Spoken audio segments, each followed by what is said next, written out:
Hi all, welcome to football arena. കഴിഞ്ഞ മത്സരത്തിൽ കളിക്കാൻ സാധിച്ചിട്ടില്ലെങ്കിലും ബ്രസീലിയൻ ദേശീയ ടീമിനെ പരമാവധി സഹായിക്കാൻ നെയ്മർ ജൂനിയർ ശ്രമിച്ചിരുന്നു.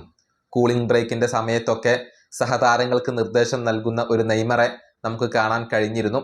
മാത്രമല്ല, ബെഞ്ചിൽ വളരെയധികം ആക്റ്റീവ് ആയിക്കൊണ്ടായിരുന്നു നെയ്മർ ജൂനിയർ ഉണ്ടായിരുന്നത്. ഇതുമായി ബന്ധപ്പെട്ട ഒന്ന് രണ്ട് കാര്യങ്ങൾ നമുക്കൊന്ന് പരിശോധിക്കേണ്ടതുണ്ട്. അതായത്, കൂളിംഗ് ബ്രേക്കിൻ്റെ സമയത്ത് നെയ്മർ ബ്രൂണോ ഗിമറസിനും അതുപോലെ തന്നെ വിനീഷ്യസ് ജൂനിയർക്കും ഉപദേശങ്ങൾ നൽകുന്നത് കാണാമായിരുന്നു.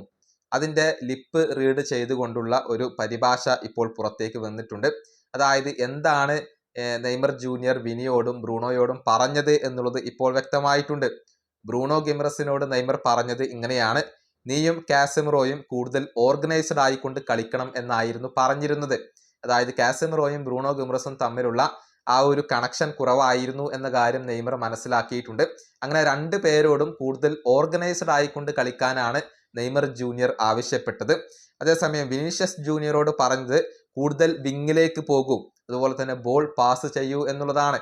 കൂടുതൽ വിങ്ങിലേക്ക് ഇറങ്ങി കളിക്കണം, അതുപോലെ തന്നെ ബോൾ പാസ് ചെയ്യണം എന്നൊക്കെയാണ് വിനീഷ്യസ് ജൂനിയറോട് നെയ്മർ ജൂനിയർ പറഞ്ഞിട്ടുള്ളത്. അതിന് പിന്നാലെ ആ ഗോൾ പിറക്കുകയും ചെയ്തു എന്നുള്ളത് ശ്രദ്ധേയമായ ഒരു കാര്യമാണ്. ഇനി മറ്റൊരു ലിപ്പ് റീഡ് കൂടി പുറത്തേക്ക് വന്നിട്ടുണ്ട്. അതായത്, മത്സരത്തിൽ കളിക്കാനുള്ള അവസരം എൻട്രിക്കിന് ലഭിച്ചിരുന്നില്ല. ആ അതൃപ്തി ബെഞ്ചിൽ ഇരുന്നു കൊണ്ട് അദ്ദേഹം നെയ്മറോട് പ്രകടമാക്കിയിട്ടുണ്ട്. അതായത്, താനായിരുന്നുവെങ്കിൽ ഈ മത്സരത്തിൽ താൻ കളിക്കുമായിരുന്നു എന്നാണ് എൻട്രിക്ക് നെയ്മറോട് പറഞ്ഞിട്ടുള്ളത്. എൻട്രിക്കിന്റെ വാക്കുകൾ ഇങ്ങനെയാണ്: ഇതൊക്കെ ഇങ്ങനെയാണ് ബ്രോ, എൻ്റെ കയ്യിലായിരുന്നുവെങ്കിൽ ഞാൻ എപ്പോഴേ കളിക്കളത്തിൽ ഇറങ്ങിയേനെ അല്ലേ. ഇതാണ് എൻട്രിക്ക് നെയ്മറോട് പറഞ്ഞിട്ടുള്ളത്.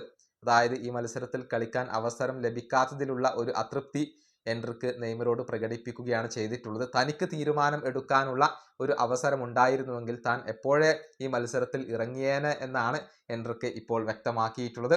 ഏതായാലും എൻട്രിക്കിനെ കളിപ്പിക്കാത്തതിൽ കാർലോ ആഞ്ചലോട്ടിക്ക് വലിയ വിമർശനങ്ങളാണ് ലഭിച്ചുകൊണ്ടിരിക്കുന്നത്. അടുത്ത മത്സരത്തിൽ സ്റ്റാർട്ടിംഗ് 11-ൽ ആഞ്ചലോട്ടി മാറ്റങ്ങൾ വരുത്തും എന്നാണ് ബ്രസീലിയൻ മാധ്യമമായ ഗ്ലോബോ റിപ്പോർട്ട് ചെയ്തിട്ടുള്ളത്. ഈ വീഡിയോ അവസാനിപ്പിക്കുന്നു. അടുത്തൊരു വീഡിയോ കാണാം.